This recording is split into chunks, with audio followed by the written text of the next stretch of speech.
तो इस वीडियो में अपन क्यूब रूट ऑफ यूनिटी के बारे में बात करेंगे। So cube root of unity क्या होता है? z इज इक्वल टू 1 की पावर 1/3। ये जो इक्वेशन है इसका सॉल्यूशन। तो इसको मैं ऐसे भी लिख सकता हूँ z³ इज इक्वल टू 1। और इसको मैं ऐसे भी लिख सकता हूँ z³ - 1 इज इक्वल टू 0। फिर इसके फैक्टर इस तरीके से कर सकते हैं। और यहाँ से अपने पास z इज इक्वल टू 1 आता है एंड दिस इक्वेशन के सॉल्यूशन। सो यहाँ पर अपन बता सकते हैं -b plus minus under root of b² -4ac divided by 2। तो यहाँ से z is equal to,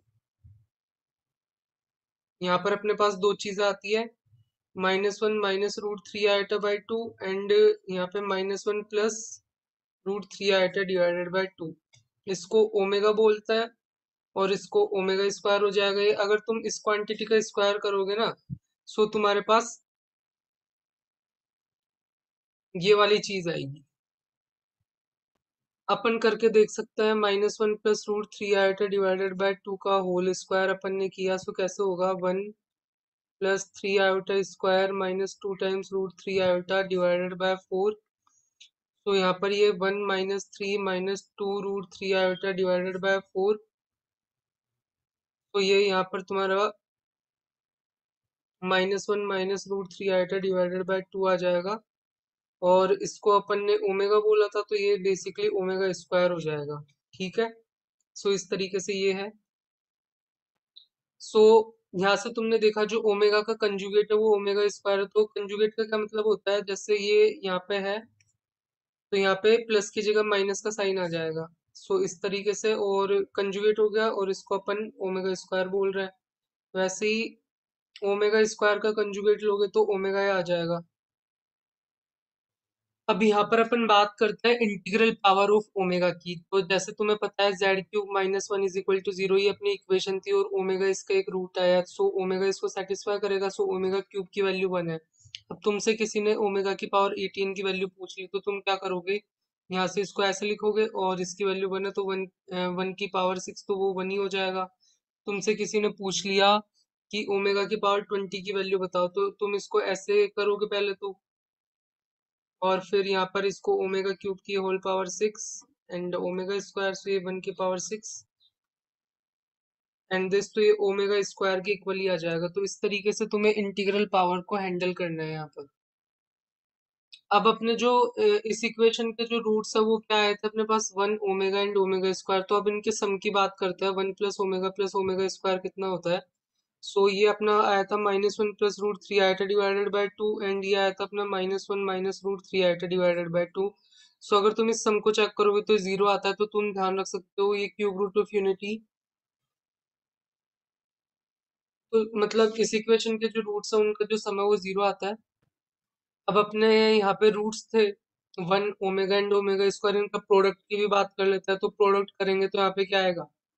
omega cube, और जिसकी वैल्यू अभी अपन ने देखी थी 1 होती है। तो तुम ये भी ध्यान रख सकते हो कि जो क्यूब रूट ऑफ यूनिटी के जो 3 रूट्स आते हैं उनका जो प्रोडक्ट होता है वो 1 होता है। ये भी तुम ध्यान रख लो। तो यहाँ पर अगर अपन एक चीज नोटिस करें तो ओमेगा एंड ओमेगा स्क्वायर ये दो जो रूट्स है वो कॉम्प्लेक्स है, यानी इसमें जो इमेजिनरी पार्ट भी आ रहा है। तो अगर तुम देखो तो जो ये एक दूसरे के रेसिप्रोकल है। कैसे कि जैसे ओमेगा क्यूब 1 है तो तुम इसको omega multiply by omega square लिख सकते हो। तो यहाँ पे ओमेगा को तुम 1 डिवाइडेड बाय ओमेगा स्क्वायर भी लिख सकते हो और वैसे ही ओमेगा स्क्वायर को तुम 1 डिवाइडेड बाय ओमेगा भी लिख सकते हो। तो ये दोनों एक दूसरे के रेसिप्रोकल है। तो नेक्स्ट चीज देखते हैं। अभी तो अपन ने इस इक्वेशन के जो रूट्स आए थे वो 1 ओमेगा एंड ओमेगा स्क्वायर थे, ये चेक किए थे। अब अपन इस इक्वेशन के जो रूट्स आते हैं वो चेक करते हैं। सो इसको मैं क्या लिख सकता हूँ? -(z³) इज इक्वल टू 1 और इसको भी -z का whole cube is equal to 1 लिख सकता हूँ। तो अब तुम्हें पता है कि इस -z इज इक्वल टू इसके रूट्स जो आएंगे वो ये आएंगे, अपन बोल सकते हैं। तो यहाँ से जो एक्चुअल जो रूट्स है वो अपन बोल सकते हैं इस इक्वेशन के ये आएंगे। सो इस तरीके से तुम यहाँ पे बता सकते हो जो इस इक्वेशन है उसके रूट्स यहाँ पर ये है। और वैसे ही तुम इसको किसी भी आगे एक्सटेंड कर सकते हो। जैसे तुम्हें यहाँ पर इसका रूट निकालना है, यानी 8 की पावर 1/3 के जो रूट्स आएंगे तो सिंपली क्या आएंगे? 2 ओमेगा एंड 2 ओमेगा स्क्वायर। वैसे ही अगर -8 की पावर 1/3 के रूट्स निकालने हैं तो वो -2 ओमेगा एंड -2 ओमेगा स्क्वायर इस तरीके से तुम्हारे पास आ जाएंगे। यानी मींस इस इक्वेशन की बात कर रहा था मैं यहाँ पर। ऐसे यहाँ पर इस इक्वेशन के रूट्स निकालना है तो इस तरीके से यहाँ पर आ जाएंगे। तो बेसिक आइडिया क्या है कि तुम इसका रियल रूट निकाल लो जो कि 2 है। तुम्हें पता है 2 है इसका रियल रूट, और फिर उसको तुम ओमेगा से एंड ओमेगा स्क्वायर से मल्टीप्लाई कर दो। इसका रियल रूट तुम्हें पता है कि -2 है, फिर इसको तुम ओमेगा से एंड ओमेगा स्क्वायर से मल्टीप्लाई कर दो। सो इस तरीके से यहाँ पे अपन निकाल सकते हैं। अब अपन यहाँ पर इस सम की बात करते हैं 1 + ओमेगा की पावर n + ओमेगा की पावर 2n, जहाँ पर n एक पॉजिटिव इंटीजर है and omega square cube root of unity है। तो इस सम की वैल्यू 3 आएगी जब n होगा जो मल्टीपल ऑफ 3 होगा,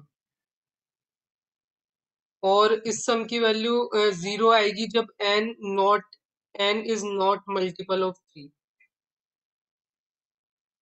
सो ये चीज थोड़ी सी ध्यान रख सकते हो कि जैसे यहाँ पर अगर n मल्टीपल ऑफ 3 है तो n को मैं कुछ 3 टाइम्स m लिख सकता हूँ, जहाँ m अगेन एक इंटीजर होगा। अब तुम्हें मैंने बताया ही था कि जो इसको तुम ऐसे भी लिख सकते हो। सो इसको तुम ऐसे भी लिख सकते हो यहाँ पर। सो अब तुम्हें पता है कि जो ओमेगा क्यूब है वो तो 1 होता है। सो ये 1 की पावर m + 1 की पावर 2m। सो बेसिकली तो 1 + 1 + 1 आएगा जो कि 3 हो जाएगा यहाँ पर। नेक्स्ट केस था जब n नॉट है मल्टीपल ऑफ 3n, यानी इस टाइप का नहीं होगा। तो तुम्हें पता है कि या तो इस टाइप का होगा या इस टाइप का होगा। ये दो ही केस, अब इन दोनों केस को एनालाइज कर लेते हैं अपन। सो जब n इस टाइप का होगा तो उसको यहाँ पे पुट करके देखते हैं। सो अब इसको अपन क्या लिख सकते हैं, और इसको अपन क्या लिख सकते हैं। अभी ये यहाँ पर इसका था तो ये 2 आएगा यहाँ पर, सॉरी। ये ओमेगा की power 6m multiply by omega square. अब तुम्हें पता है ये वाली क्वांटिटी तो 1 होगी तो ये ओमेगा ही रह जाएगा, और ये वाली क्वांटिटी भी 1 होगी सो ये ओमेगा स्क्वायर ही रह जाएगा। और मैंने तुम बताया थी कि ये सम 0 होता है तो इस तरीके से 0 आ जाएगा। सेकंड केस देखते हैं यहाँ पर, जब ये 3m + 2 टाइप का है तो ये कुछ इस तरीके का होगा। अब इसको मैं यहाँ पर इस तरीके से लिख सकता हूँ। सो अब यहाँ पर अगर अपन चेक करें तो ये तो अगेन 1 हो जाएगा तो ये ओमेगा स्क्वायर आ गया। ये अगेन 1, ये ओमेगा की पावर 4 आ गया। लेकिन ओमेगा की पावर 4 को फर्दर अपन सिंप्लीफाई कर सकते हैं। इसको omega cube multiply by omega लिख सकते हैं, और ये तो 1 है तो ये 1 मल्टीप्लाई बाय ओमेगा यानी ओमेगा ही आ जाएगा। तो ये 1 + ओमेगा स्क्वायर प्लस ओमेगा हो गया जो कि अगेन 0 हो जाएगा। सो अपन ने देखा कि इन दोनों केस में तो ये 0 आता है, और बाकी जब n is a multiple of 3 होता है सो उस केस में जो सम आता है वो 3 आता है। किस चीज का? इस चीज का, जहाँ n एक पॉजिटिव इंटीजर है। नेक्स्ट अपन देखेंगे factorization of a³ + b³ and a³ - b³। इनका फैक्टराइजेशन कैसे करता है। सो यहाँ पे तो तुम्हें पता ही है, इसको इस तरीके से ओपन कर सकते हैं यहाँ पर, a² - ab + b²। सो यहाँ पर अगर तुम चेक करो तो इसको तो ऐसे ही रहने दो। इस चीज को तुम यहाँ पर इस तरीके से लिख सकते हो a + b omega and a + b omega square. इसको तुम जैसे अभी इसको मैं तुम्हें यहाँ पे जैसे मल्टीप्लाई करो तो इस तरीके का आएगा। अब वही तुम अपना बेसिक, तुम्हें पता है कि 1 + ओमेगा + ओमेगा स्क्वायर 0 होता है। सो ओमेगा + ओमेगा स्क्वायर यहाँ पे -1 हो जाएगा। सो यहाँ पर ये -1 हो जाएगा, और ओमेगा क्यूब तो 1 होता ही है।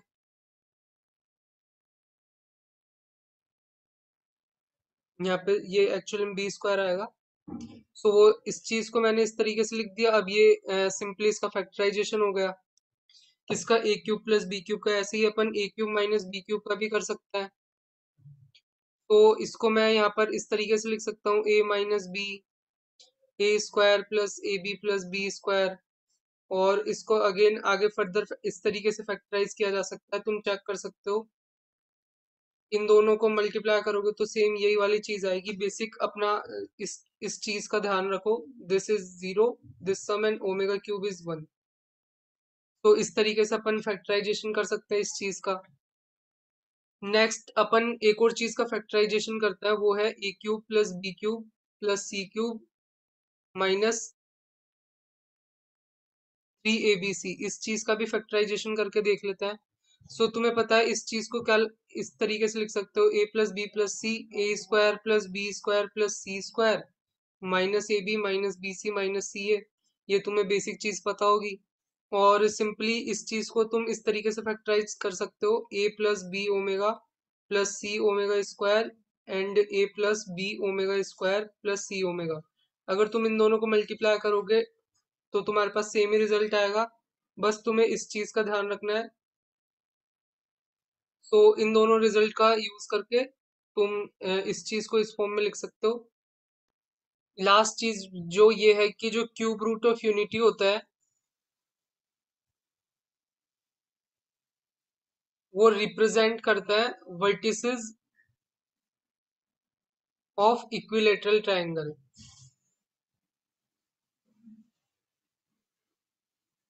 इक्विलेटरल ट्रायंगल के वर्टिसेस को रिप्रेजेंट करता है। तो जैसे वन है तो वन तो यहाँ पे आ गया, और इन सब का जो मॉड्यूलस होता है वो तो सेम ही होता है।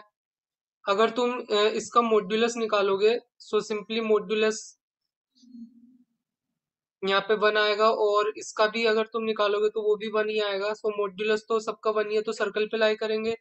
और यहाँ पर इसका आर्ग्यूमेंट देखोगे तो जीरो, इसका ओमेगा का देखोगे तो यहाँ पे 120 डिग्री आएगा।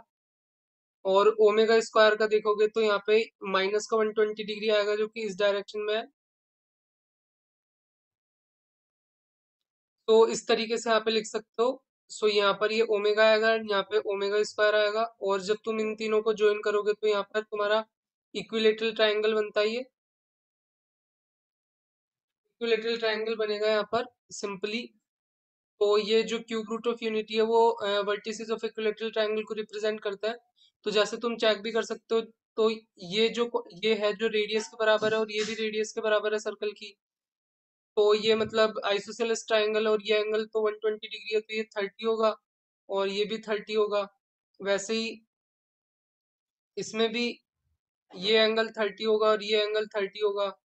और वैसे इसमें भी ये एंगल 30 और ये एंगल 30, क्योंकि ये वाला 120, ये वाला 120, तो ये वाला 120 होगा। और उससे अपन बता सकते हैं ये 30 होंगे, क्योंकि ट्रायंगल के तीनों एंगल का सम कितना होता है, 180 डिग्री। और तुम्हें पता चल जाएगा, अगर ये पूरा कंप्लीट एंगल यहाँ पे 60 डिग्री है, ये वाला भी कंप्लीट यहाँ पर 60 डिग्री है, और ये वाला भी कंप्लीट यहाँ पर 60 डिग्री है। सो इक्विलेटरल ट्रायंगल ये बन जाएगा। तो जो क्यूब रूट ऑफ यूनिटी है वो वर्टिसेस ऑफ इक्विलेटरल ट्रायंगल को रिप्रेजेंट करता है।